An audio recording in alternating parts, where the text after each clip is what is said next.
ও আমাকে ঘরে বসে মারার পরে হাত বাঁধার পরে চুল ধরে টানতে টানতে এক রুম থেকে আর এক রুমে নিয়ে বারান্দা থেকে ডোর খুলে টানতে টানতে ছাদ পর্যন্ত নিয়ে আমার ড্রেস খুলে ছাদে বসে ও আমার সাথে খারাপ কাজ করে। তখন আমার গলায় পাড়া দিয়ে ধরে, আমাকে দিয়ে বিভিন্ন পেজে বা বিভিন্ন অ্যাপে লাইভ করাতো। আমি লাইভে গিয়ে ছেলেদেরকে বলতেছি যে এখানে video service available, please inbox me.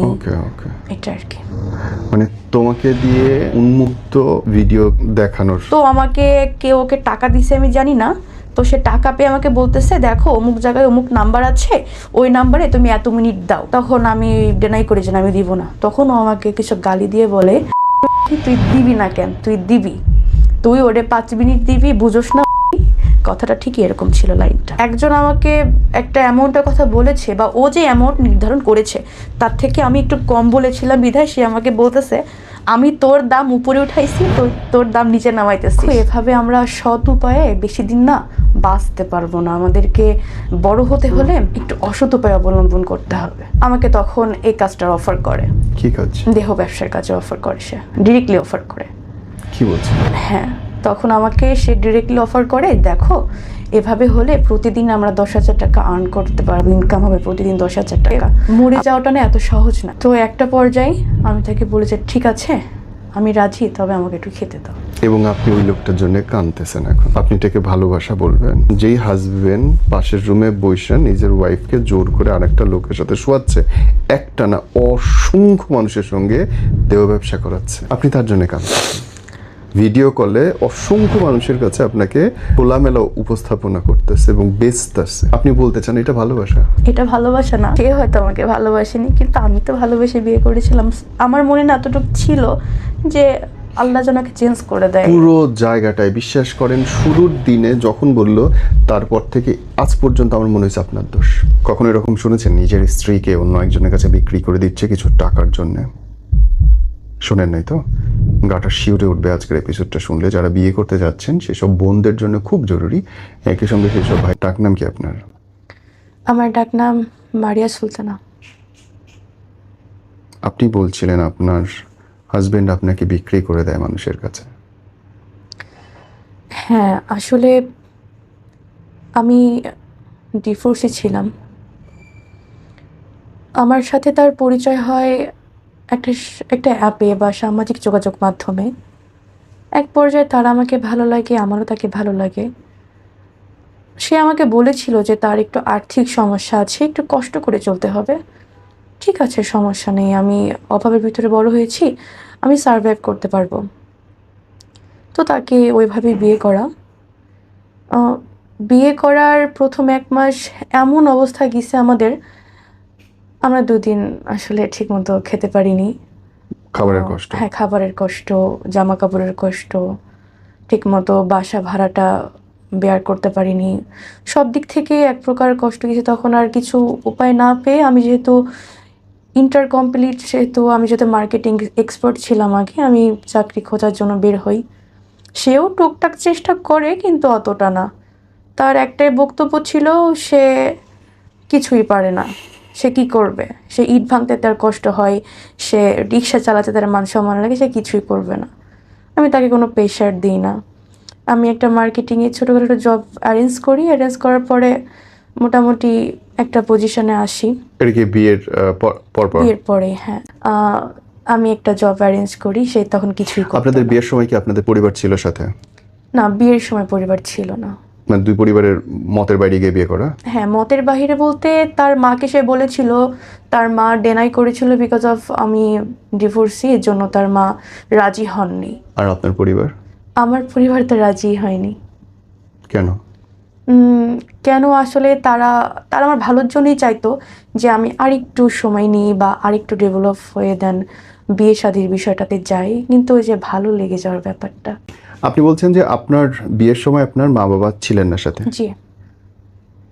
ওরা কি জানতো যে বিয়ে করে ফেলবেন আপনি? আসলে যেহেতু প্রতিটা মানুষই তো তার গার্জিয়ানকে খুবই ভয় পায়, আমিও সে জায়গা থেকে আমার বাবাকে বা আমার মাকে ভয় পাইতাম। একটা টাইম হয়তো বলতে চাইনি, একটু লেট করে বলবো, এভাবেই তাদেরকে বলা হয়নি। তখন বয়স কত আপনার? তখন আমার বয়স 21 অথবা 20। ওকে, বিয়ের পরে আপনি উঠলেন কোথায়? বিয়ের পরে আমরা উঠেছিলাম আবদুল্লাপুরে, উত্তর আবদুল্লাপুরে একটা ফ্ল্যাটে, দুজনে? সিঙ্গেল ফ্ল্যাট, হ্যাঁ। ওকে। টাকা পয়সা ইনকাম? টাকা পয়সা তখন তার কাছে কিছু ছিল, ওইটা দিয়ে আমরা ফ্ল্যাটে উঠি, কিন্তু যতটুকু ছিল ততটুকু দিয়ে পরের মাসে চলার মতো কিছু ছিল না। ওকে। তো আমি ওই মাস থেকেই জব স্টার্ট করি আপনার বাংলা মোটরে। তো জব আব্দুল্লাহপুর থেকে আসতে হ্যাঁ বাংলা মোটরে বাংলা কাজ মোটরে করতেন? প্রতিদিন আসা যাওয়া লাগতো, একটু খরচ ছিল।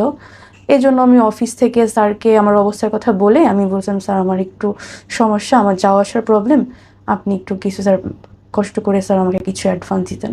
তো উনি একটা পেপারে সাইনিং করে আমাকে জাস্ট 3,000 টাকা যাওয়া আসা বাবদ দিয়েছিল। তো ওই টাকাতে যাওয়া আসা করতাম।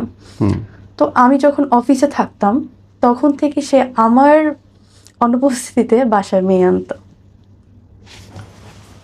কতদিনের মধ্যে এই ঘটনা? এটা ফার্স্ট অফিস যেদিন শুরু করি তার 3 দিন পর থেকে মানে শুরু হয়। বিয়ের 1 মাসের মাথায়? জি।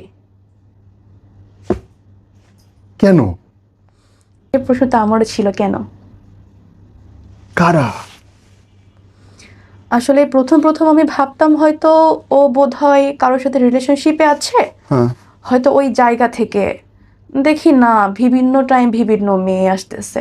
আর যে সিকিউরিটি ছিল তাকে বলতো যে আমার বোন, তো সিকিউরিটি বলতো যে আপু আপনার কয়টা বোন, আসলে কয়টা বোন আপনার? আমি বললাম আমার তো কোনো বোন এখানে আসবে না। হ্যাঁ। আমি তখন সিকিউরিটিকে বলিনি, কেন বলিনি, কারণ আমার ফ্যামিলি পারিবারিক বিষয়টা বাইরের কেউ জানবে, এটা আমি তখন চাইনি। তো আমি সিকিউরিটিকে ধরা দিতাম না যে হ্যাঁ আমার বোন আছে। তো আমি তাকে ধরি একদিন যে কি আসলে। কিভাবে, মানে আপনি কি কোনোদিন দেখছেন নাকি না, সিকিউরিটি আমি তো বলছে? সিকিউরিটি দেখেছি, আমি কিভাবে দেখবো? বিকজ অফ আমি তো সকাল 9টায় 8টায় বের হই আর বাসায় আসতে বাজে আপনার 8টা 8:30। হ্যাঁ। তো আমি কিভাবে দেখবো এটা? আপনি যখন ঢুকতেছেন তখন সিকিউরিটি আপনাকে বলতেছে ইভেন মানুষ আসছে? সে আমাকে বাসে উঠায় দেওয়ার পরে ওই সাইড থেকে মেয়ে নিয়ে আসে। হ্যাঁ, মেয়েরা আবার ওর থেকে টাকা পয়সাও চাই। তো ফার্স্টে যখন আমি এটা বুঝতে পারি যে ও একটা মেয়েকে বাসায় আনতেছে বা এনেছে, তখন আমি তাকে ধরি। সে কেমন আমাকে করে বলে, বুঝলেন? ওই যে সিকিউরিটি বলেছিল যে আপনার আসলে কয়টা বোন। আর আরেকটা ক্লু পেয়েছিলাম হচ্ছে ওকে একজন হোয়াটসঅ্যাপে মেসেজ করেছিল যে আমার এতটা টাকা লাগবে। তখন তখন আমি বলি টাকার জন্য আমি চাকরি করতেছি, 2 বেলা খাইতে পারতেছি না। আমি তখন ফিল্ডে জব করতাম, তো তো আমার হেঁটে হেঁটে জব করতে হতো। তো দুপুরে আমি খেতে পারতাম না, আমি চিন্তা করতাম আমি এখন খেলে রাতে কি খাবো এরকম। তো টাকার জন্য খেতে পারতেছি না, তুমি টাকা দিচ্ছ মানুষকে কিভাবে? পরে বলে অনেক পুরনো ফ্রেন্ড বিপদে পড়ে গেছে চাচ্ছে। তো তখন থেকে আমার সন্দেহ শুরু হয় যে আসলে মেয়ে মানুষ বিবাহিত ছেলের ফ্রেন্ড হয় ঠিক আছে, কিন্তু এ কেমন ফ্রেন্ড? তুমি তুমি করে বলতেছে, আবার কিছু শব্দ মানে স্নেহময় আদরময় শব্দ যেমন আমরা বলে থাকি শব্দ উচ্চারণ করতেছে। আমি তাকে ডিরেক্টলি ফোন দিয়ে জিজ্ঞেস করি যে আসলে আপনি কে? পরে সে আমাকে বলে আমি তার ওয়াইফ। ওয়েট, মানে আপনি ওয়াইফ, আপনি যে ফোন করলেন তারে, সে বলতেছে সে ওয়াইফ। এখন আমি তো আমার পায়ের তলে থেকে মাটি সরে গেছে যে আমি তার ওয়াইফ, সে আবার ওয়াইফ, মানে ওয়াইফ কয়জন? আমি বললাম আসলে কি আপনি তার বিবাহিত স্ত্রী? পরে সে বলে যে না এখনো বিয়ে করিনি, কিন্তু বিয়ে করব। বললাম বিয়ে করব তাই ওয়াইফ বলতেছেন? পরে বলতেছে যে ও কি বিবাহিত? আমি বললাম হ্যাঁ ও বিয়ে করেছে, 1 মাস হচ্ছে। তো পরে বলে এটা তো আমি জানতাম না। তো তার সাথে কথা বললাম, এক পর্যায়ে জানতে পারি সে আমার বাসায় 1বার না 52 বার এসেছে। তাদের ভিতরে অনেক কোয়ালিটি টাইমও ছিল। তো অনেকবারই সে বাসায় এসেছে। সে বলেছে যে এটা তার বন্ধুর বাসা, তার বন্ধুর ওয়াইফ আর বন্ধুর হাজবেন্ড চাকরি করে, সেখানে তারা টাইম স্পেন্ড করতেছে। তো এটা যখন একদম পুরাই আমি জেনে যাই, তখন ওই মেয়েটাকে প্রচণ্ড গালিগালাজ করে আমার এক্স হাজবেন্ড। হ্যাঁ। হ্যাঁ, কেন করে? তার দোষ কি? সে কেন বললো আমার কাছে? আচ্ছা। তো ওই মেয়েটাকে সব জায়গায় ব্লক করে দেয়, নাম্বার ডিলিট করে দেয়। আর আপনি আপনার হাজবেন্ডের কাছে জবাব দিতে চাইলেন না? হ্যাঁ চেয়েছি যে আসলে কেন। পরে বলে আসলে একা একা থাকি তো সময় যায় না। তখন আমি ছেড়ে দিচ্ছি, ঠিক আছে আমি চাকরি বাকরি কিছুই করতে পারবো না, তোমার সংসার তুমি কিভাবে চালাও সেটা তুমি জানো, আমি কিচ্ছু করতে পারবো না। তখন আমার থিঙ্ক ছিল এটা। সে আমার পায়ে ধরে মাফও চায়, আমি মাফ করে দিই, কারণ এটা আমার দ্বিতীয় বিবাহের জন্য। সে কিভাবে চালাবে তার পার্সোনাল ম্যাটার। এখন আমি চাকরি ছেড়ে দিই। তখন ছেড়ে দেওয়ার পরে সে মোটামুটি কাজ করে না, বাট কই থেকে টাকা আনে এটা আমি বলতে পারবো না। টাকা নেয়? হ্যাঁ, টাকা আনে, কিন্তু কাজ করতো না। তাইলে কি করতো? এটা আমি বলতে পারবো না। তো একদিন সে আমাকে অফার করে যে দেখো, জীবনে বড় হতে গেলে অনেক স্যাক্রিফাইস করতে হয়। খুবই স্বাভাবিক, স্বাভাবিক, অনেক স্যাক্রিফাইস করতে হয়, এটা স্বাভাবিক। কিছু পেতে হলে কিছু হারাতে হয়। তো বলতেছে দেখো, এভাবে আমরা সৎ উপায়ে বেশি দিন না বাঁচতে পারবো না, আমাদেরকে বড় হতে হলে একটু অসৎ উপায় অবলম্বন করতে হবে। আচ্ছা, যেমন পরে বলে দেখো, তোমার ভয়েস খুবই ভালো আছে, তুমি দেখতে শুনতে অনেক সুন্দর, আহ, এই যে ভিগো লাইভ না কি বলে, তো ওইটাই নাকি লাইভ করলে অনেক পয়েন্ট পাওয়া যায়, পয়েন্ট ভাঙায় অনেক টাকা আর্ন করা যায়। তো এভাবে কিছু আমাকে অফার করে। সত্যি বলতে আমি মিথ্যা কিছু বলবো না, আমি ফার্স্টে বলি ঠিক আছে, যদি এই লাইফটা করলে যদি টাকা আসে ঘরে বসে, কি সমস্যা, ঠিক আছে আমি করব। যখন দেখলো যে না, এটা থেকে আসলে কিছুই হচ্ছে না, তখন আমাকে বাদ দিতে বলল। আমিও বাদ দিয়ে দিলাম। বাদ দেওয়ার পরে সে আমাকে বললো এভাবে হবে না, আর একটু কষ্ট করতে হবে। কেমন কষ্ট? তাহলে আমাকে তখন এই কাজটার অফার করে। কি কাজ? দেহ ব্যবসার কাজে অফার করে, সে ডিরেক্টলি অফার করে। কি বলছিল? হ্যাঁ, তখন আমাকে সে ডিরেক্টলি অফার করে, দেখো এভাবে হলে প্রতিদিন আমরা 10,000 টাকা আর্ন করতে পারবো, ইনকাম হবে প্রতিদিন 10,000 টাকা। আমরা 2-3 মাসের ভিতরে আমরা সেটেল হয়ে যেতে পারবো, আমার অনেক দেনাদায়িক আছে, ওইগুলো শোধ হয়ে যাবে, আমরাও সেটেল হয়ে যাব, আমরা তারপরে বিদেশে চলে যাব। টু বি অনেস্ট, আমি তখন ডিরেক্টলি না করে দিই যে না, তখন আমি চলে যেতে চাই। ব্যাগটা নিয়ে, আমার যে ব্যাগ ছিল সেটা কাপড় চোপড় গোছায় আমি চলে যেতে চাই। আমি চলে যেতে কেন চাইলাম, এইটার জন্য ও তখন আমার প্রথম গায়ে হাত দেয়। ও আমাকে যখন আমার গায়ে হাত দেয় না, খুব ক্যালকুলেশন করে মারতো প্রতিবারই। যেমন ধরেন, আপনি ওইখানে বসে আছেন, ঠিক কতটা স্টেপ পেছনে গেলে মানে দৌড়ে এসে একবারে আপনার মুখে লাথি দেওয়া যায়। সে খুব ক্যালকুলেশন করে মারতো। সে বেশিরভাগ মুখে মারতো, পিঠে মারতো, আর হচ্ছে মাথায় মারতো, শরীরে কখনো মারতো না। আর যখন সে আমাকে মারতো, তার 1 থেকে 2 সপ্তাহের ভেতরে কখনো ঘর থেকে বাহিরে নিয়ে যেত না। এটা তার একটা স্ট্রিক্ট ছিল, কারণ ঘর থেকে নিয়ে গেলে হয়তো অসুস্থ দেখলে বা গায়ে দাগ দেখলে জিজ্ঞেস করবে যে কি হয়েছে, কেন, বা আমি যদি কখনো পুলিশের কাছে হেল্প চাই, এজন্য কখনো সে আমাকে বাহিরে নিত না। আপনার স্বামী আপনাকে স্ট্রেট বললো তুমি দেহ ব্যবসা করো, এবং আপনি তারপরে বের হয়ে গেলেন না, আপনি বাসায় থাকলেন? আমি বের হতে চেয়েছিলাম তখন। স্যার, আমি থাকি 6 তলার উপরে, হ্যাঁ ডোর অফ করলে কিন্তু শব্দ বাহিরে যায় না। হ্যাঁ। আমার ফ্যামিলি এখানে থাকে না, তারা থাকে গ্রামে, ঢাকাতে আপন বলতে কেউ নেই। সে যদি আমাকে দরজা বন্ধ করে মেরে ফেলে, স্যার জীবনের ভয় কার নেই বলেন? ওকে, আমরা আরো প্রশ্ন আছে করবো, তার আগে শুনি তারপরে কি হলো। তারপরে সে আমাকে অনেকদিন ফোর্স করে, না না না না করতে করতে এক প্রকার সে আমাকে বোঝানোর জন্য ঘরে বাজার ঘাট সব কিছু অফ করে দেয়, সব কিছু অফ করে দেয়। সে ঠিকই যাইতো, সে যখন যাইতো আমাকে বাহির থেকে তালা মেরে যায় তোর কি, মানে আমি যদি বের হইতে না পারি, অলওয়েজ ডোরে তালা থাকতো। তার বোনের বাসায় যাইতো। আরও ঘটনা আছে, আসলে তার বোনের বাসা, তার বোনের বাসা না, তার আবার আগে বিয়ে আছে, 13 বছরের সংসার আছে, সে ওইখানে যাইতো, বাট তার বোর পরিচয়টা দিত ছোট বোন হিসেবে, যে ওইটা আমার ছোট বোন, বড় বোন, এইভাবেই আর কি, মানে বোনের পরিচয় বউকে রাখতো। ছি। আর আমাকে রুমে এভাবে তালা মেরে চলে যেত। এভাবে 2-1 দিন বাসায় খাবার দিত না। আমি তো মানুষ, আমার তো খাবারের প্রয়োজন আছে। আসলে মরে যাওয়াটা না এত সহজ না। একদম। তো একটা পর্যায়ে আমি তাকে বলি যে ঠিক আছে, আমি রাজি, তবে আমাকে একটু খেতে দাও। আমি আমি অনেক খাই না, আমার আমার আসলে কথা বলতে পারতেছি না আমি তখন, আমার পুরো হাইপার শুরু হয়ে গেছে, যে কাঁপাকাঁপি শুরু হয়ে গেছে খিদায়। তখন সে আমাকে বললো যে ঠিক আছে, আমি আমার বোনের কাছ থেকে রান্না করছে, আমি ভাত নিয়ে আসতেছি। তো এইভাবে ও, যখন আমরা আবদুল্লাপুরে ছিলাম তখন ও লোক আনতো। আপনি আমাকে প্রথম দিনটা বলেন। প্রথম দিন থেকে ওই যে বললাম যে যখন আমাকে ফোর্স করলো, খাবার দাবার দিল না, যখন আমি রাজি হয়ে গেলাম তখন থেকে ও হচ্ছে লোক আনা নেওয়া শুরু করে। প্রথম লোক আনার গল্পটা বলেন। প্রথম লোক আনার গল্পটা হচ্ছে ওই দিনই স্যার, ওই দিনই ওকে আমি ফোন করে বললাম, আমার হাতে ফোন ছিল, ফোন করে বললাম যে দেখো আমি পারতেছি না, আমি ঠিক আছে তুমি যা বলবা তাই শুনবো, একটু খাবার দাবার ব্যবস্থা করে দাও। হ্যাঁ, এখন প্রশ্ন এটা যে আপনার কাছে ফোন ছিল, তাহলে আপনি অন্য কোথাও ফোন টোন দিলেন না কেন? অন্য কোথাও ফোন টোন দিই না, তার একটা কারণ হচ্ছে আমার নাম্বারে না, মানে আমার ফোনে নাম্বার দিয়ে হচ্ছে এয়ারটেলের অ্যাপ নামানো। আমি কার সাথে কথা বলতেছি, কয়টা নাগাদ কথা বলতেছি, বা কাকে কাকে ফোন দিচ্ছি, সব কিছু ওর কাছে থাকতো। হোয়াটসঅ্যাপ ওর কাছে ছিল লিঙ্ক আপ করা, আমার ইমো ছিল ওর কাছে লিঙ্ক আপ করা, মেসেঞ্জার নেওয়া ছিল, স্ন্যাপচ্যাট নেওয়া ছিল, সব কিছুই ওর কাছে। ও যখন আমাকে তার আগের দিন মারে না স্যার, তখন আমার মনে একটা ভয় চলে এসেছিল যে যদি যদি মেরে কিছু ফেলে? করি, যদি মেরে ফেলে, হইতে পারে। একটা ভয় ছিল মনে। সে ভয় থেকে আমি আসলে সাহস পাইনি তখন। কিভাবে পাবো?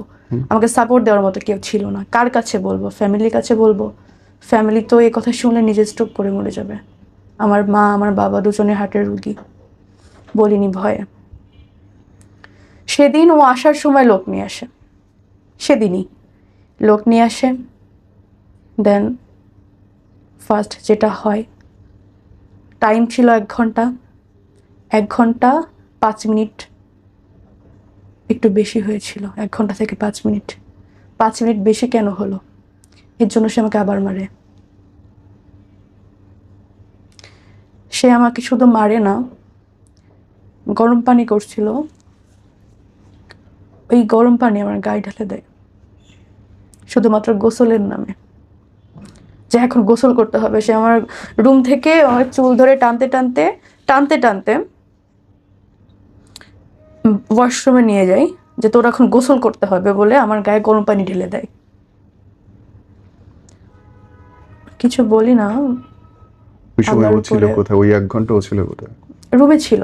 ও 1 ঘন্টা এরকম একটা রুম, এই রুমে লোক আনতো, পাশে ও বসে থাকতো, কারণ বসে না থাকলে সবাই তো বলবে যে লোক ঢোকায় সে চলে যাচ্ছে বাহিরে, তারা কি করে না করে মনে সন্দেহ করবে না, এই জন্য সে কখনো বাইরে যেত না। সে রান্নাঘরে একটা স্পেস ছিল, সেখানে সবসময় বসে থাকতো, অথবা এই যে রুমের পাশে বসে থাকতো আর শুনতো আমি কি বলতেছি, আমি রিপোর্ট করতেছি কিনা, বা কারো হেল্প চাচ্ছি কিনা। যদি কখনো শুনতো না আমি একটা শব্দ করছি, তাহলে সে আমাকে সেদিন মারতো। অথবা যদি খুব বেশি কথা বলতেছি, সে নক করতো, নক করে আমাকে ডেকে বলতো কি বলতেছিলি। তো এই ভয়তে আমি কখনো কাউকে কিছু বলতে পারতাম না। একটা মানুষ ঘুরে যদি আরেকবার না আসতো, সেজন্য আমাকে মারতো। আমি কেন তাকে কনভিন্স করতে পারলাম না। এভাবে চলছে জানুয়ারি, ফেব্রুয়ারি, মার্চ, এপ্রিল পর্যন্ত চলছে। এপ্রিলের পরে আমি সুযোগ পাই, পালিয়ে যাই। প্রত্যেকটা দিন মানুষ আসতেছে। এইভাবে টোটালি আমার থেকে এই পর্যন্ত 3 লাখ টাকা নিছে এইভাবে। আপনাকে বিক্রি করে। তো আমি একটা সুযোগে পালাই যাই বাসা থেকে। পালাই গিয়ে আমি চলে যাই। যখন পালাই যাই তখন ও আমাকে অনেক ফোন দেয়, দিয়ে কান্নাকাটি করে, আমি ভুল করে ফেলেছি, আসলে আমি বুঝতে পারিনি, এই সেই অনেক রকম, মানে ও এতভাবে আপনাকে মানে ম্যানিপুলেট করবে যে আপনি বাধ্য হবেন যে আসলে হয়তো ভুল করে ফেলেছে ছেলেটা, হয়তো সে অনুতপ্ত। ঠিক আছে, আমি একটা পর্যায়ে সে আমার পিছনে 1-2 দিন না, প্রায় 3-4 দিন সে প্রচুর কান্নাকাটি করছে, খাওয়া দাওয়া ছেড়ে দিছে। সে কোরআন শরীফে হাত রেখে বলছে যে দেখো আমি ভুল করে ফেলেছি, প্রয়োজনে আমি তোমাকে রাজমিস্ত্রি যোগান দিয়ে ভাত খাওয়াবো, তারপর আমি তোমাকে দিয়ে কাজের কোনো দিন করাবো না, আমার অনেকবার ভুল হয়ে গেছে। যেহেতু সেকেন্ড ম্যারেজ, আমি তাকে সুযোগ দিয়ে আবার ঠিক আছে। সে ওইখান থেকে বাসা চেঞ্জ করে। বাসা চেঞ্জ করার পরে আমি বলি ঠিক আছে, তোমার কিছু করা লাগবে না, তুমি এটা কাজ করো, খুলনা চলে আসো। আমি এখানে যেহেতু এনআরবি ব্যাংকে মার্কেটিংয়ে জব করতাম, তো আমি মার্কেটিং বা জব করে তোমাকে খাওয়াবো। বললো ঠিক আছে। সে খুলনা চলে আসে। খুলনা চলে আসার পরে কিছুদিন জব করি। একদিন করে হুট করে বলতেছে যে তোমার জব করার প্রয়োজন নেই, আমি একটা জব দেখছি, তুমি বাসায় থাকো, আমি জব করব। ঠিক আছে, ভালো কথা। এইভাবে হচ্ছে কিছু মেয়ের সাথে বোধ হয় ওর কথাবার্তা ছিল। তো ও হচ্ছে মেয়েদের দিয়ে এখন শুরু করে, তখন আর আমাকে দিয়ে শুরু করে না, মেয়েদের দিয়ে শুরু করে। তো খুলনা থাকাকালীন কয়েকটা মাস আমাদের খুবই ভালো কাটছে। আমি জব করেছি, সে বাসায় ছিল, তাকে কিছু করতে দেইনি। হ্যাঁ, দেই নাই, সত্যি বলতে আমি কিছুই করতে দেই নাই, যে ঠিক আছে তোমার কিছু করার লাগবে না, তুমি থাকো। খুলনা যেহেতু আমার জন্মস্থান, সেহেতু আমি আমি অনেকটা ভালো চিনি, সেহেতু এখানে আমার ক্ষতি করতে পারবে না, এতটুকু বিশ্বাস আমার ছিল। আর আমার একটা কি ছিল স্যার, যে মানুষ বিপদে পড়েছে, হাজবেন্ড বিপদে পড়েছে, টাকা নাই, আজকে হয়তো সে খারাপ আছে, কালকে ভালো হলেও হতে পারে। আল্লাহকে কখন হেদায়েত দেয় আসলে কেউ বলতে পারে না। আমি চাচ্ছিলাম যে এতটুকু বুঝুক যে আমি ওর জন্য কষ্ট করতেছি বা আমি ওকে ভালোবাসি। আমি চাকরি করলাম, আর ওর জন্য চাকরি খুঁজতে লাগলাম, যেহেতু ও কষ্টের কোনো কাজ করতে পারে না। আমি চাচ্ছিলাম যে একটা ভালো কোনো রিসেপশনিস্ট বা টি বয়, এরকম কিছু একটা জব যেখানে ও রুমের ভিতর থেকে করতে পারবে। কারণ আমি যে ফিল্ডে কাজ করি, আমার এক মার্কেট থেকে আর এক মার্কেট বা এক অফিস থেকে আরও যেতে হয় অফিসে, সেহেতু এত কষ্টের কাজ আমি চাচ্ছিলাম না ওকে দিতে। তো খুলনায় ভালো ছিলাম, তখন ভালো বিহেভ করেছে। তারপরে সে হুট করে বলে যে আমার একটা চাকরি হয়ে গেছে। তখন তো আমি খুশি যে আলহামদুলিল্লাহ, আল্লাহ মুখ তুলে তাকাইছে। তো সে আমাকে কক্সবাজার নিয়ে যায়, বললো কক্সবাজারে একটা 5 স্টার হোটেলের ম্যানেজার হিসেবে আমার চাকরি হয়ে গেছে। তখন একটু সন্দেহ লাগে মনে, যে হোটেলের ম্যানেজার। আমি বললাম থাকতেই পারে, খুবই স্বাভাবিক, যেহেতু এই সেপ্টেম্বর, এপ্রিলে পালাইছি, এপ্রিল, মার্চ, এপ্রিল, মে, জুন, জুলাই, আগস্ট, সেপ্টেম্বর, না আগস্ট, সরি আগস্টে সেই কথাটা বলার পরে আমি যেহেতু 4 মাসে অনেক ভালো ছিল বা আমরা ভালো ছিলাম, ভেবেছিলাম হয়তো মানুষ চেঞ্জ হয়ে গেছে। তো আমি চলে যাওয়ার পরে, কক্সবাজারে যাওয়ার পরে একই কাহিনী। তবে এবার হয়তো সে লোক আনা নেওয়াটা করতো না, সে আমাকে দিয়ে বিভিন্ন পেজে বা বিভিন্ন অ্যাপে লাইভ করাতো। কিরকম? লাইভটা হচ্ছে এরকম, আপনি একটা প্রোডাক্ট সেল করতেছেন, প্রোডাক্টটার কোয়ালিটি কী বা প্রোডাক্টটা কী দিতে পারবেন, ওরকম একটা লাইভ, কিন্তু টপিকসটা চেঞ্জ। কিরকম? এই যে ধরেন আমি কাউকে বলতেছি প্লিজ ইনবক্স মি, এটা সেটা, এগুলো এরকম একটা লাইভ, মানে একটা ব্র্যান্ড প্রমোশন যেরকম করে ঠিক ওরকমই, টপিক্সটা ডিফারেন্ট, টপিক্সটা 18+। আমি একেবারেই জানি না, একেবারেই বুঝি না, ওকে স্পষ্ট করে বলো। স্যার, এই লাইভটা ছিল এরকম যে আমি লাইভে গিয়ে ছেলেদেরকে বলতেছি যে এখানে video service available, please inbox me, okay okay, এটা আর কি। মানে তোমাকে দিয়ে উন্মুক্ত ভিডিও দেখানোর, লাইভ করতে বলতেছে? উন্মুক্ত বলতে, যখন আমাকে কক্সবাজার নিয়ে আসে তখন আমাকে আবার ওই একই জিনিস জোরাজোরি করে, মারধর করে, সেম। তখন আমি বলি যে ঠিক আছে আমি রাজি, কিন্তু একটা শর্ত, আমি আমার মুখ দেখাতে পারবো না। তখন সে বলে যে ঠিক আছে আমার টাকা হলেই হচ্ছে, কিন্তু যদি এটাতে টাকা না আসে তোমাকে মুখ দেখাতেই হবে। বললাম ঠিক আছে। তখন ওই যে বলেছিল যে যদি এটাতে টাকা না আসে তাহলে তোমাকে মুখ দেখাতে হবে, তখন আমাদের থিঙ্ক কাজ করছে এটা, যে এটা যদি আসলে না হয় তাহলে তো আমি ফ্যামিলিতে বা সব জায়গায় অনেক লাঞ্ছিত হয়ে যাব। তো এই জায়গা থেকে আমার নিজের কাছে মনে হয়েছিল যে পালানো না অবধি বা এখান থেকে সরতে পারতেছি এমন একটা পরিস্থিতি না হওয়া অবধি আমার ওর সাথে তাল দিয়ে চলতে হবে। কারণ স্যার প্রতিদিন তো আসলে মার খাওয়া যায় না, আমি তো একটা মানুষ। দেন ওর কথাই শুরু করার পরে মনে করেন কাউকে যদি 5 মিনিট দেওয়ার কথা থাকে, সেখানে 1 মিনিট যদি বেশি হয়, ওই 1 মিনিট কেন বেশি হলো এর জন্য মারধর করবে। এরকম হয়েছে তখন, যে আমাকে সে বলতেছে সাজগোজ করো। তখন স্যার আমার অনেক জ্বর, পিরিয়ড সেশন চলতেছে। তখন আমি বলি যে দেখো আমার শরীরটা ভালো লাগছে না, আমি আজকে পারবো না, আজকে বাদ দাও।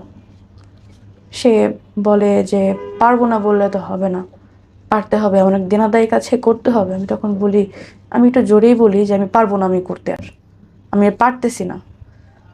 তখন আমি সাজলাম না কেন, এটার জন্য আমাকে আবার মারছে স্যার।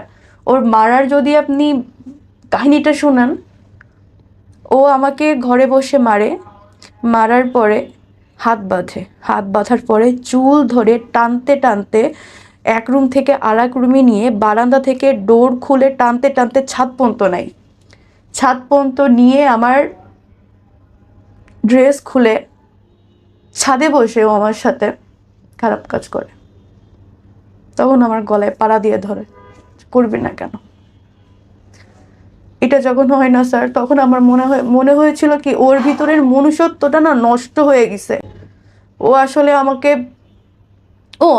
ইভেন এরকমও ভয় দেখায় যে আমি যদি ওর কথা না শুনি, ও ঠিক এভাবে বলে, তোমার এইখান থেকে বিলেট দিয়ে কাটতে কাটতে পুরো পা পর্যন্ত যাবো, তোমার অস্তিত্ব খুঁজে পাওয়া যাবে না। তখন আমার মনে হয়েছিল ওর ভিতরে মনুষ্যত্ব বলতে কিচ্ছু নেই। তখন আমি নিজের ভিতরে থেকে রাখি আমাকে অ্যাট এনি কস্ট এখান থেকে পালাতেই হবে। আমি এখান থেকে পালাই যাই বলতে আমি সকাল সকাল ভোরে যখন ঘুমেছিল আমি তখন বাসা থেকে পালাই যাই। যে সিকিউরিটি ছিল বাসার, মানে প্রতিটা বাসায় একটা সিকিউরিটি থাকতো, সিকিউরিটি ছাড়া কখনো বাসা নিত না। আর বাসা 2 রুমের নিক 3 রুমের নিক সিঙ্গেল ছাড়া কখনো সাবলেট নিত না। তখন পালাই যায়, তখন সিকিউরিটি ভাবছে হয়তো রাতে হয়তো ঝামেলা হয়েছে ওদের ভিতরে। ও সিকিউরিটি সবই জানে বলতে মারামারি চিল্লাচিল্লি শুনতেছে কিন্তু আগাচ্ছে না, ভাবছে স্বামী স্ত্রীর ঝামেলা। তো আমি পালাই যাই, সিকিউরিটি খবর দেয় যে ভাবি তো মনে হয় রাগ করে পালাই যাচ্ছে, আপনি ভাবিকে ঠেকান। ও তো আর জানে না এগুলা। তখন ও আমাকে কলাতলি থেকে চুল ধরে সজোরে ঘুষি মারতে মারতে বাসায় নিয়ে আসছে। ওইখান থেকে মনে করেন আমার বাসা হেঁটে গেলে 10 মিনিট, ওই 10 মিনিট ধরে আমাকে একটা কথা বলতেছে আর ঘুষি মারতেছে। মানুষ দেখতেছে কিন্তু কেউ কিছু বলতেছে না। তখন পালাতে পারিনি, তখন ধরা পড়ে যায়। আর যখন ধরা পড়ে যায় তখন তো আমাকে বেশি চোখে চোখে রাখতো। তখন আর কোথাও যাইতে যেত না একা একা, মানে সবসময় ডোরে ভিতর থেকে তালা মারা থাকতো এরকম।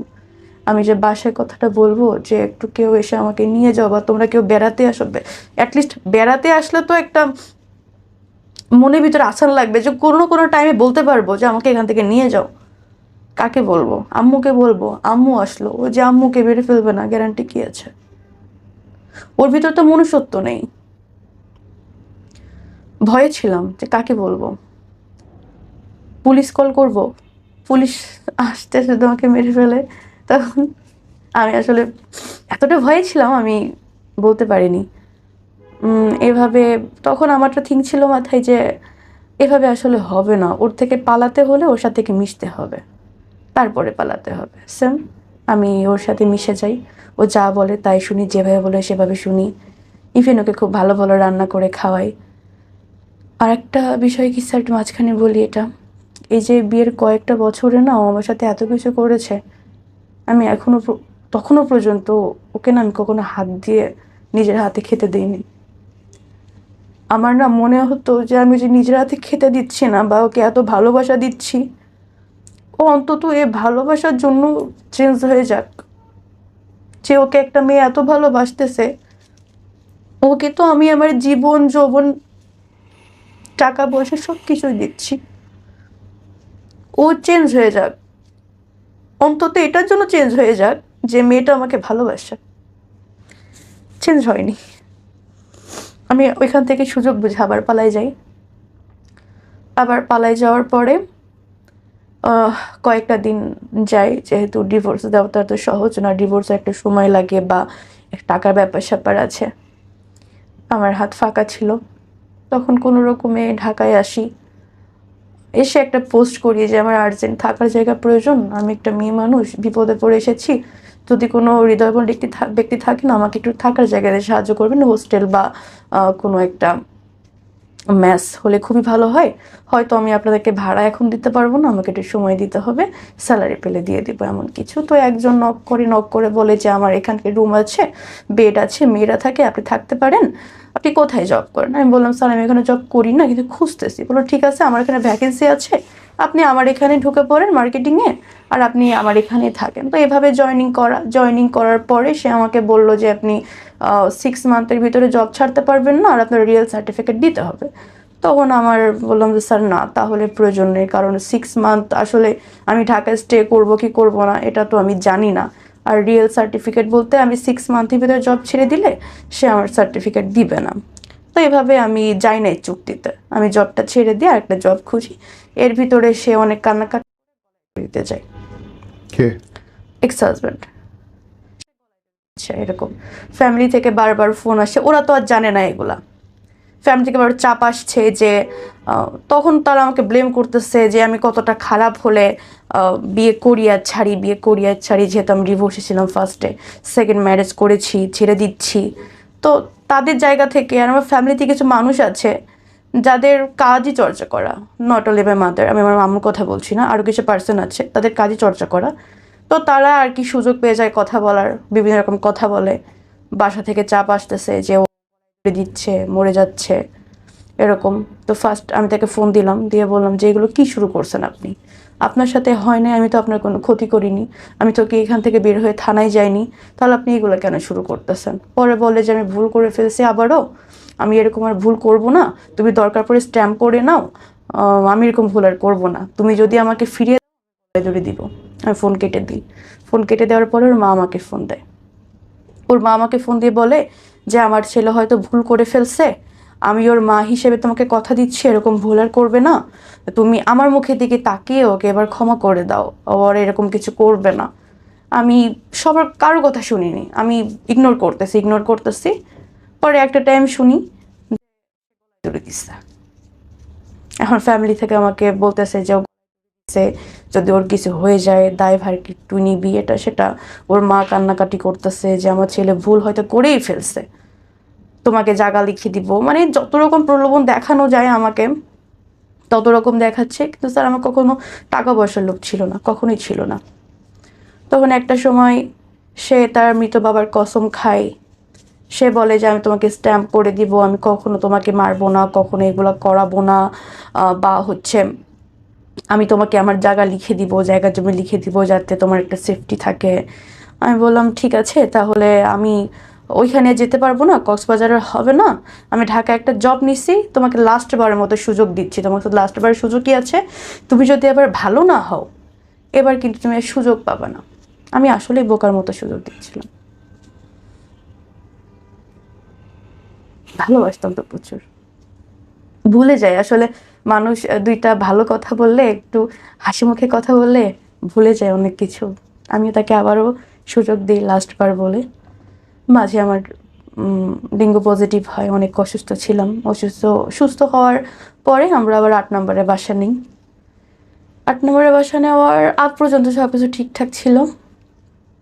8 নম্বরে বাসা নেওয়ার পরে, মানে আমার ডেঙ্গু পজিটিভ মানে সুস্থ হওয়ার 1 মাস পরে থেকে তখন আমাকে আবার প্রেশারাইজ করতেছে যে এভাবে হচ্ছে না, বেশি না, তুমি আর আরেকটা মাস করো, আর একটা মাস করলে আমার সব দিনাদেক শোধ হয়ে যাবে, তোমাকে দিয়ে আর করাবো না, আমরা বাইরে চলে যাব বলতে আমাকে বাইরে পাচার করতে চেয়েছিল। যখন আমি ওর এই যে থিংটা আবার দেখতেছি তখন তো বললাম না, ও তো চেঞ্জ হয় নাই। তখন আমি এবার সিদ্ধান্ত নিই যে এবার আর লেট করবো না, এবার ডিভোর্স দিয়েই দিব, কারণ আমি ওর বউ, এই অধিকারে সব করতেছে। তখন এভাবে ওর কাছে আমি শিকার যাইনি যে আমাকে ডিভোর্স দিব, ভালো মন্দ আমি শিকার যাইনি। এর মাঝে আমাকে অনেকবার হুমকি দিচ্ছে, ওটা পরে বলি। তো একদিন ও দেখলাম যে আমাকে বলতেছে যে দেখো এই এত মিনিট পাচ্ছে, তুমি একে এত মিনিট দাও, হ্যাঁ। তখন ও আবার আমাকে আবার তালা মারছে, তালা মেরে ওর ওয়াইফের কাছে গেছে, আমি জানতাম না। তো আমাকে কে ওকে টাকা দিছে আমি জানি না, তো সে টাকা পেয়ে আমাকে বলতেছে দেখো অমুক জায়গায় অমুক নাম্বার আছে, ওই নাম্বারে তুমি এত মিনিট দাও। তখন আমি ডিনাই করি যে না, আমি দিব না। তখন ও আমাকে কিছু গালি দিয়ে বলে যে আমি কি উল্লেখ করব, রিপোর্ট খাবে না? আচ্ছা, সে আমাকে বলে যে কি তুই দিবি না কেন, তুই দিবি, তুই ওরে 5 মিনিট দিবি, বুঝোস? কথাটা ঠিকই এরকম ছিল লাইনটা। তো যখন এই কথাটা আমি হয়তো ভালো করে বলতে পারতাম, বাট টোনটা খুবই অ্যাগ্রেসিভ ছিল ওর। যখন এই কথাটা বলে তখন আমি ডিসিশন নিই যে ওর এখানে আর না। আমি তখন ওইটা না, একটা স্ক্রিন রেকর্ড নিয়ে নিই, কারণ ওর যে মেন্টালিটি, আমি যদি চলে যাই ও আমাকে ফাঁসানোর চেষ্টা করবে 100-100, আমি জানি। তখন আমি ওর স্ক্রিন রেকর্ডটা নিয়ে নিই। আরেকটা কথা, সেটা হচ্ছে একজন আমাকে একটা অ্যামাউন্টের কথা বলেছে, বা ও যে অ্যামাউন্ট নির্ধারণ করেছে তার থেকে আমি একটু কম বলেছিলাম বিধায় সে আমাকে বলতেছে আমি তোর দাম উপরে উঠাইছি, তোর দাম নিচে নামাইতেছিস। মানে কত বড় খানকি হইলে তুই নিজের দাম নিচে নামাস। সে আমাকে কত সম্মানে জায়গায় উঠাইছে, আমি সেখান থেকে নিচে নেমে গেছি। তো এগুলো আমি স্ক্রিন বেশি রেকর্ড দামে করে রাখি। বেচতেছে বউ। হ্যাঁ, আমি দেন আবার পালাই যাই বলতে কি, আমি তাকে এটা বিশ্বাস করাই যে ঠিক আছে আমি 1 মাস তোমার সাথে আছি। কারণ আমি একটা জিনিস দেখেছি, আমি তার সাথে না না করে আসলে হয় না। তার সাথে যত মিলেমিশে থাকা যায় সে আমাকে হয়তো বিশ্বাস করে। আমি তার সাথে তখন মিলেমিশেই ছিলাম, তার হ্যাঁতে হ্যাঁ নাতে না, উঠতে বললে উঠতেছি, বসতে বললে বসতেছি।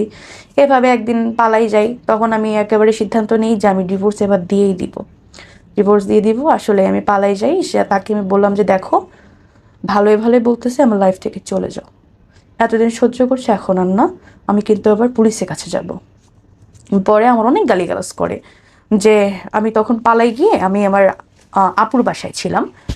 তো সে আমাকে বলে আমি নাকি কার সাথে পালাই গেছি, কার সাথে রাত কাটাইছি, এটা সেটা, আমি খারাপ হ্যান ত্যান অনেক কথা বলে। আমি তখন তাকে বলি যে দেখো তুমি আমার লাইফ থেকে সরে যাও, না হলে কিন্তু আমি পুলিশ কেস করতে বাধ্য হব। তখন সে বলে ঠিক আছে আমি তোর লাইফ থেকে সরে যাব, এমনি তোরে দেওয়ার কাজ হচ্ছে না, হ্যাঁ এমনিও তোকে দেওয়ার কাজ হচ্ছে না, তুই একটু মোটা হয়ে গেছিস, কালো হয়ে গেছিস, এখন তোরে কেউ কিনতেছে না, তোরে দিয়ে এমনিতেও আমার হবে না, আমার ব্যাংকের কার্ড আমার তোর কাছে আছে, তুই এসে খালি কার্ডটা দিয়ে যা হাউস বিল্ডিং, দেন আমি চলে যাব। আমি বললাম শিওর? ওরা বলে হ্যাঁ শিওর। আমি ওরকম আমি কোনো বাসায় যাব না, চিপায় যাব না, ওর বাই রোডে ওর ব্যাংকের কার্ডটা দিয়ে আমার হিসাব ছিল আমি চলে যাওয়ার মতো। সেম কাজ আমি তাকে তার ব্যাংকের কার্ডটা দিই, দিয়ে মানে সে ওইখানে আমি এখানে, সে আমাকে চোখ দিয়ে ইশারা করতেছে, মানে সে আমাকে ফাইলে আছে খেয়ে ফেলবে। যখন আমি তার যে মুডটা দেখি তখন আমি আবার পিছে ব্যাক, যে না আমি ওর সামনে যাব না। তখন আমাকে দৌড়ে এসে ধরছে, ধরে বলে যে আমার ব্যাগে কার্ড দে, এভাবে এই কার্ড দে কার্ড দে। আমি কার্ডটা দিলাম ওকে, দেওয়ার পরে আমি একটা রিক্সাওয়ালাকে ডাকি, যাই মামা দাঁড়াও, রিক্সাতে উঠি। ও পিছন থেকে লাফ দিয়ে রিক্সাতে উঠে আমাকে সজোরে এই এই জায়গাটা দিয়ে আমার এইখানে 2-3টা এভাবে কেন দিয়ে হচ্ছে হিট করে। হিট করার ফলে আমার এই জায়গা থেকে কথা বের হইতেছে না। তো যখন আমাকে হিট করে তখন আমার একটা জোর ছিল যে আমি পাবলিক প্লেসে আছি, এখন তো আমাকে এভাবে মারতে পারবে না। তখন আমাকে রিক্সা থেকে ধাক্কা দিই, রিক্সাতে ধাক্কা দেওয়ার পরে এক প্রকার যখন পড়ে যাই তখন তখন আমাকে আবার সজোরে হিট করে। যখন আমি চিল্লায় উঠি তখন লোকজন এসে ধরে যে কি ব্যাপার আপনি রাস্তার পরে মেয়ে মারতেছে, বলো ও আমার ওয়াইফ, আমার ওয়াইফে মারবো না কি করব সেটা কি আপনাকে বলবো? পরে আমি সবাইকে বলি যে ভাই ও আমাকে দিয়ে এরকম অনেকবার মারধর করে, আমাকে বাসায় আটকে রেখে, ভাই আমি বাসায় যাবো না, আপনারা কিছু করেন। হাউস বিল্ডিংয়ে খুব একটা মানুষ জড়ো হয়ে যায়। জড়ো হয়ে যাওয়ার পরে তখন ওরা সবাই ধরে যে ভাই আপনি তো মেয়ের এভাবে আটকায় মারতেছেন, মেয়ে তো স্বীকার করতেছে, বলে ভাই না হাজব্যান্ড ওয়াইফের ঝামেলা ভাই মিটমাট হয়ে যাবে, আমি দেখে নিচ্ছি ভাই। তখনও আমাকে লোকের কাছে বলে যে আমি কি তোমাকে সবসময় মারি, আমি তো তুমি অন্যায় করলে মারি, আচ্ছা ঠিক আছে মারবো না, বাসায় চলো।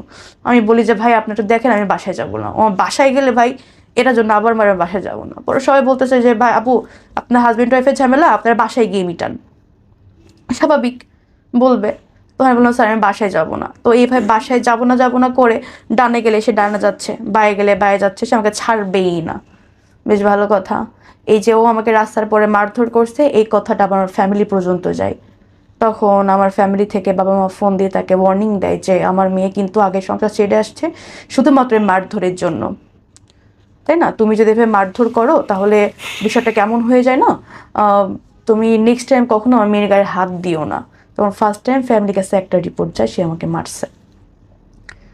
তো ফ্যামিলি তো আমাকে বোঝাই যে যেহেতু সেকেন্ড ম্যারেজ তুমি একটু কষ্ট করে থাকার চেষ্টা করো, বিয়ে তো মানুষের বারবার হয় না, মেয়ে মানুষ তুমি একটু কষ্ট করে থাকার চেষ্টা করো। তো আমার মনে তো অন্য কিছু চলতো না, আমি তো জানি আমার সাথে কি হচ্ছে। তখন সে বললো যে ঠিক আছে তোমাকে আমি মারবো না, তোমাকে দিয়ে আমি এগুলোও করাবো না, চলো আমরা বাহিরে চলে যাই। আমি তো জানি ওর মনে কি চলে, আমি বললাম ঠিক আছে যাব। সে তাকে আমি সেদিন বিশ্বাস করেন ভাই আমার মনের ভিতরে এটাই ছিল যে আমি ওদিনই পালাই যাব।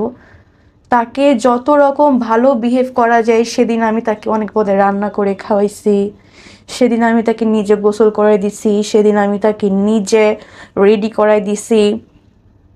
সেদিন আমি মানে এত যত্ন করছি ভাই, ওই যে কথায় আছে না, মানুষ যখন শেষ বিদায় হয়, শেষ বিদায় হওয়ার আগে মানুষকে যে সাজসজ্জাটা দেয় না, আমার মনে ছিল এটা আমি আজকে সেটাই করতেছি।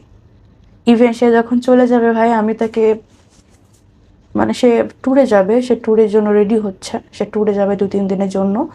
এই জন্য আমি তাকে অনেক রান্না বান্না করে দিচ্ছি, তাকে এটাও অফার করছি যে অনেক দূর তো যাবা, সাথে করে গেছে নিয়ে যাও, খাবা কি বাইরের খাবার খাওয়া ভালো না। তা আমি তাকে সেদিন জড়ায় ধরে ভাই অনেক কান্না করছি। কেন কান্না করছি ভাই, ও তো আমার সাথে খারাপ করেছে, কিন্তু আমি তো এরকম ভালোবাসিনি ভাই। আমি ও তো ভালোবেসে বিয়ে করেছিলাম, এই একটা বছরে কখনো ওকে নিজের হাতে খাইতে পর্যন্ত দিই নাই। নিজের জানে ভাই, আমি একটা ডিম একটা দুধ কখনো দেই না। প্রতিদিন হাফ কেজি করে দুধ রাখতো ভাই, একবার দুপুরে একবার রাতে, ডিম একটা দুপুরে একবার রাতে। নিজে কখনো নিজের পরনে একটা দিইনি। এই যে বাসায় এত খরচ হচ্ছে, ইনকাম হচ্ছে, সব আপনার দেহ বেচা টাকা। সব এই টাকাটা যদি আমি বাসায় দিই, আমি বাসায় বাসায় কেন দিচ্ছি, এটার জন্য আমার মার খেতে হয়। এবং আপনি ওই লোকটার জন্য কাঁদতেছেন এখন। আপনি এটাকে ভালোবাসা বলবেন? যেই হাজবেন্ড পাশের রুমে বসে নিজের ওয়াইফকে জোর করে আরেকটা লোকের সাথে শোয়াচ্ছে, একটা না অসংখ্য মানুষের সঙ্গে দেহ ব্যবসা করাচ্ছে, আপনি তার জন্য কাঁদছেন। ভিডিও কলে অসংখ্য মানুষের কাছে আপনাকে খোলামেলা উপস্থাপনা করতেছে এবং বেচতেছে। আপনি বলতে চান এটা ভালোবাসা? এটা ভালোবাসা না। সে হয়তো আমাকে ভালোবাসেনি, কিন্তু আমি তো ভালোবেসে বিয়ে করেছিলাম। আমার মনে না এতটুকু ছিল যে আল্লাহ জনাকে চেঞ্জ করে দেয়। পুরো জায়গাটায় বিশ্বাস করেন, শুরুর দিনে যখন বলল, তারপর থেকে আজ পর্যন্ত আমার মনে হয়েছে আপনার দোষ। অবশ্যই আমার তো। আপনার যে শরীর, আপনি যদি চাইতেন তাকে আঘাত করে বেরোয় আসা, 999-এ কল করে বেরোয় আসা, দুনিয়াতে মানুষ বাঁচতেছে না একা একা কেন? প্রতিটা মোমেন্টে আপনার সুযোগ ছিল ওই লোকটাকে আঘাত করে বেড়ায় আসা, আত্মসম্মান নিয়ে বাঁচার জন্যে। ভয় ছিল। 1000টা মানুষের সঙ্গে আপনি কাপড় খুলে দাঁড়াইছেন, সেটার চেয়ে এইটা ভয় বেশি হইলো যে আমার সমাজের লোক কি বলবে?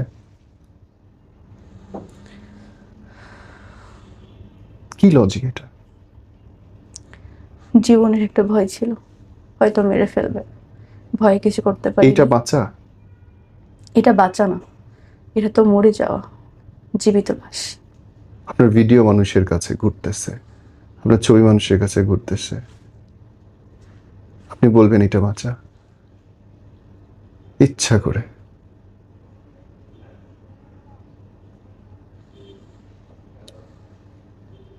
আপনি ওকে সুযোগ দিছেন আপনার উপর অত্যাচার করার। আসলে আমি সুযোগটা দিয়েছিলাম। এবং আপনি আরো 10 জনের ক্ষতি করছেন, ও আরো 10 জনের ক্ষেত্রে একই কাজ করবে। যতদিন ধরা না পড়বে, আপনি কেস না করবেন, এগুলো প্রমাণ না হবে, ততদিন সেম ঘটনা করতে থাকবে। ওর প্রথম টার্গেট হচ্ছে ডিভোর্সি বিধবা মেয়েগুলো, প্রথম টার্গেট। স্বাভাবিক। তারপরে আমি তাকে ডিভোর্স দিয়ে দিই।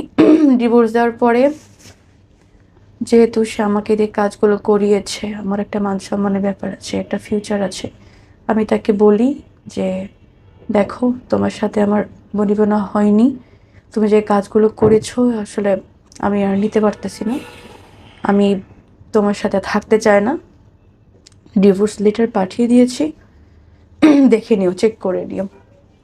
পরে সে বলে আমি তোমাকে ডিভোর্স দিই নাই, তাহলে ডিভোর্স কীভাবে হলো? বললাম ডিভোর্স হওয়ার জন্য হাজব্যান্ডের সাইন করতে হয়, এটা হয়তো আগে ছিল বাট এখন নেই। এর আমি ডিভোর্স দেওয়া মানে ডিভোর্স কার্যকর হয়ে গেছে, শুধু সময়ের অপেক্ষা। তো সেই এই টাইমটাতে সে আমাকে আবারও সেম এরকম এরকম বলে, বাট এবার আমি আর না মানে না, তাকে সব জায়গা থেকে ব্লক করে দিই এবং তাকে বলি যে দেখো, আমি তোমার নামে কোনো মামলায় যাব না, দয়া করে তুমি আমার সম্মান নষ্ট করো না, আমি তোমার সম্মান নষ্ট করব না, কারণ আমি আমি চাই না কোনো ঝামেলা হোক। সে বলে যে ঠিক আছে, কোনো ঝামেলা হবে না, আমি তোমার কোনো সম্মান নষ্ট করব না। তো আমি আসার আগে যতটুকু পেরেছি তার ফোন থেকে আমার আইডি বা আমার জিমেল রিমুভ করে আসার চেষ্টা করেছি, বা যা যা ছিল ওর ফোনে চেষ্টা করেছি রিমুভ করে আসার। তো আমি তাকে বলি, সে আমাকে বলে যে ঠিক আছে আমি করব না, আর তুমি তাহলে আমার কোনো ক্ষতি করো না। আমি বললাম না, আমি তোমার কোনো ক্ষতি করব না, তুমি আমার মান সম্মানটা প্লিজ কেউ না, কারণ আমার একটা ফিউচার আছে, আমার ফ্যামিলি আছে। ঠিক আছে বললো, ঠিক আছে। ও ও এর ভিতরে আমি এবার থানায় গেছিলাম। থানায় যাওয়ার পরে আমি স্যারের কাছে সব কিছু খুলে বলি যে স্যার আমার সাথে এরকম এরকম হয়েছে, স্যার আমি এখন কি করতে পারি, স্যার আমি কি করতে পারি। তখন সে আমাকে দেখে বলল যে আপনার সাথে এতদিন ধরে হয়েছে, তাহলে আপনি এতদিন আসেন নাই কেন? স্বাভাবিক। আমি তখন বললাম স্যার আমি এতদিন আসবো কিভাবে স্যার, কিভাবে আসবো? কারণ সে আমাকে বাসায় আটকে রাখতো, কোথাও গেলে তালা মেরে যেত, কোথাও নিয়ে গেলে তার সাথে নিয়ে যেত, আমি আপনার কাছে আসবো কিভাবে? পরে বললাম আপনি বাইরে গেলে চিৎকার করতে পারেননি যে বাঁচাও বাঁচাও, বা আমার সাথে এগুলো করতেছে? আমার স্যার এগুলো আসলে বলা যায়, এগুলো কি আসলে হয় যে আমি বাহিরে গেলাম আর রাস্তার পরে চিৎকার করলাম? এগুলো কি আসলে হয় স্যার? মানে কতটা মেয়ে পারে? বললো যে পারেননি সেটা তো আপনার ফল, তাহলে আপনি এখানে কেন আসছেন আমাদের কাছে? এভাবে অনেক কথা বলে। বলার পর আমার মনে হয় যে এভাবে আসলে কিছু হবে না, আমি উঠে চলে আসি। তারপর আমি নিজের ভিতরে সেট করে নিই যে যা ছিল কপালে ছিল, হয়ে গেছে, এটা নিয়ে তো পড়ে থাকা যাবে না, আবার সামনে আগাতে হবে। তো আমি তার সাথে ওই কনভারসেশনে যাই যে দেখো তুমি কোনো ক্ষতি করো না আমার। ডিভোর্সের যখন 3 মাস পার হয়ে যায়, এর ভিতরে অনেক চেষ্টা করেছে আমাকে নেওয়ার, কিন্তু আমি যাইনি। ডিভোর্সের 3 মাস পার হলে সে আমার ভিডিও, আমার ছবি, সব কিছু আমার ফ্যামিলিতে দেয়। আমার ফ্যামিলি থেকে শুরু করে আমার গ্রাম, অফিস কলিগ, সব জায়গায় আমার ভিডিওটা দিয়ে, আমার ছবি দিয়ে বলতেছে এই মেয়েটা এরকম। এটা এটা বলার পরে আমার ফ্যামিলি থেকে আমাকে তো প্রেশারাইজ করতেছে যে এটা কেন, কিভাবে। আর বললাম না ফার্স্টে কিছু মেম্বার আছে যারা হচ্ছে তাদের কাজই চর্চা করা, তারা তো সুযোগ তাদের জন্য। এর মাঝে আবার যখন আমার ডিভোর্স হয়ে যায়, তখন আমি তার বড় বোনের নাম সেভ করা আছে একটা নাম্বারে, আমি ফোন দিয়ে বলি দেখেন আপনার ভাইজান ডিভোর্স হয়ে গেছে, আপনার ভাই আমার জন্য বিরক্ত না করে একটু কষ্ট করে তাকে বলে দিয়েন। বলে আপু আমি তোর বোন না, আমি তোর ওয়াইফ, আমাদের 13 বছরের সংসার আছে, আমাদের 3টা বাচ্চা আছে। তখন ওর সাথে ওই যে আমার যে ফোন আলাপটা হয়, যে ওর মানে আমার এক্স হাজবেন্ড ওর নিজের ওয়াইফকে দিয়েও 13 বছরের সংসার, ওদের 3 বাচ্চার মা, সেম কাজ করার চেষ্টা করেছে, সেম কাজ। ইভেন সে করে নাই বিধায় তাকে অনেক মারধর করছে, তার সাথে থাকে না, তার খরচ বহন করে না এই জন্য। কিন্তু করছে ওই মহিলা? ওই মহিলা করেনি, বিকজ অফ ওই মহিলার 2টা বাচ্চা আছে। তো হোয়াটএভার, ওই মহিলা করে নাই এবং মরে যায় নাই, কিন্তু বুঝতে পারছেন পার্থক্যটা আপনারা? ওটা একটা জোর ছিল ভাই, 2টা বাচ্চা আছে, গ্রামের ওটা দুর্বলতা হিসেবে দেখতে পারেন। এটা চয়েস, এটা চয়েস। আমি ভয় পেয়ে গেছিলাম আসলে, মেরে ফেলবে। ভয় পেলে মানুষ আর কিছু থাকে না, এটা সত্যি। বোন আপনার এই আমি কি করতাম ভাই বলেন? আপনার অনেক কিছু করার ছিল, বাসায় থাকি। আপনার অনেক কিছু করার ছিল। ডে 1 থেকে যখন আপনার হাজবেন্ড বলছে, সেই মুহূর্ত থেকে আপনি বের হয়ে তাকে ডিভোর্স দিয়ে তার নামে কেস করতে পারতেন ইনস্ট্যান্ট। 999 কল করলে পুলিশ কেস নিতে বাধ্য এবং সবচেয়ে দ্রুত কাজ হয়। Everyone knows it. ও যখনই বাইরে গেছে, আপনি জানলা দিয়ে চিৎকার করলে পাশের বাসার লোক এসে আপনাকে উদ্ধার করতো। না স্যার, ওইভাবে কখনো ফ্ল্যাট নিত না। আপনি 6 তলায় নিলে 5 তলার লোক শুনতো। তাহলে স্যার আমাকে যখন মারতো তখন কেন আসতো না তারা? সিচুয়েশন অনেকভাবে কন্ট্রোল করা যায় বোন, অনেকভাবে কন্ট্রোল করা যায়। আমি পারিনি। আপনি পারেন নাই, আপনি চান নাই, সামহাও আপনি অবসেসড ছিলেন তার ব্যাপারে। হ্যাঁ, এটা একটা মনে কাজ করতো যে হয় সে হয়তো চেঞ্জ হয়ে যাবে। এখন আমি আমার সম্মান বেঁচে যদি তার চেঞ্জ চাই, ফাইন, তাহলে আর কিছু বলার নেই। বাট ট্রাস্ট মি ব্রাদার, আপনি ঠিক করেন নাই, সেটা অবশ্যই। এবং আপনি খুব বড় অন্যায় করছেন। আপনার লাইফটা থেকে বোন যদি কেউ শেখে, কি শিখতে পারে বলেন তো? আমার লাইফ থেকে যদি কেউ কিছু শিখে, তাহলে যে বোকামিটা, এরকম বোকামিটা যেন কেউ না করে। আর এই যে খোঁজ খবর না নিয়ে দুমদাম করে কাউকে ভালোবাসে ইমোশনাল জায়গা থেকে কাউকে বিয়ে না করা বা রিলেশনে যাওয়াটাকে আমি প্রেফার করব, এটাই শেখার আছে। ওকে, ওনার সিচুয়েশনে হয়তো আমি আপনি থাকলে সেম কাজটাই করতাম অথবা করতাম না। মানুষ নিজে না পড়লে বিপদ আসলে বাইরে থেকে বোঝা যায় না। আমি হয়তো বলছি যে উনি এভাবে মুক্তি হতে পারতো, কিন্তু হয়তো পারতেন না। ব্যাপারটা অতটা সহজও না। একটা ভয় একটা মানুষের জীবন কীভাবে নোংরাভাবে নষ্ট করতে পারে, অন্ধ ভালোবাসা কেমন করে একটা মানুষের জীবন ধ্বংস করতে পারে আপনি দেখলেন, শুনলেন। যদি আপনার বোন বা আপনার কোনো পরিচিত মেয়ে বলে সে সংসারে যে আমি আমার হাজবেন্ডের সঙ্গে থাকতে চাই না, জোর করে পাঠায়েন না, কারণ আপনি জানেন না যে তার হাজবেন্ড তার সঙ্গে কী রকম আচরণ করছে, কী আচরণ করছে। সাবধান থাকবেন, চোখ কান খোলা রাখবেন, কোনো কিছু যদি চোখে পড়ে আমাদের জানাবেন। আল্লাহ আপনার সর্বঙ্গন মঙ্গল করুন। আসসালামু আলাইকুম।